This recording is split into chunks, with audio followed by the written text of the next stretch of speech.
Sa mga taga Pilipinas dyan na may mga prutas na rambutan. Oh, nandito din ako. Meron din akong rambutan. Oh, 'di ba? Oh, malapit nang mahinog. Saan pa kayo dyan? Malapit nang mahinog ang aking rambutan. Kayo lang ba ang may rambutan? Wala. Ako lang.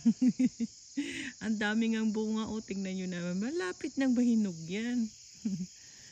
Dito lang yan kay Inday. Dito lang yan sa aking farm. Tingnan mo. Oh. Malapit nang mahinog. Oh. Saan ka pa? Makakain na tayo niyan. Oh, ang daming bunga doon sa taas. Oh, tingnan nyo naman. Oh, kita mo yan? Ako lang yan ang meron dito. Oh, 2 puno yan. Nasa baba yung isa.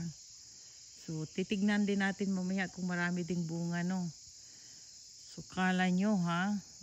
Mahal kaya yan dito sa Asian store. Nasa 25 bucks.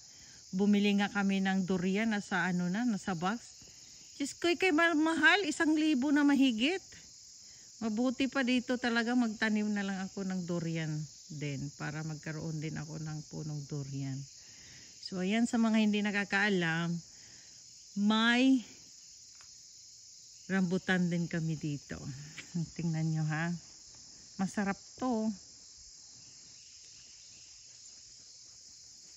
Sa palagay nyo, rambutan to? Kung bright kayo, sige, comment kayo below, no? Ayan. Rambutan nga. O, diba? May rambutan kami dito.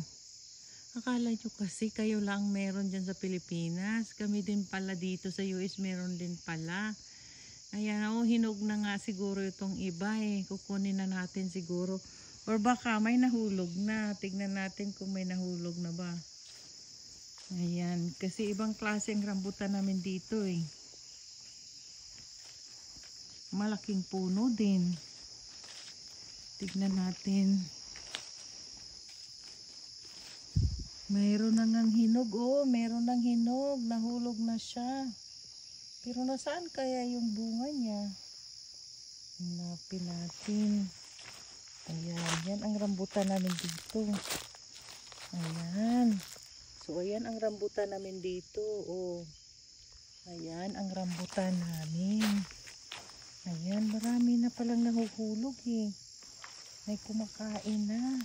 Ang mga deer ay nagpuntahan na. Favorite nila ito. Ito yung rambutan namin dito. Malala 2 puno ito ng rambutan namin. So ayan, sa mga hindi pa po nakaalam is chestnut. Atik ko kayo ano. Comment below.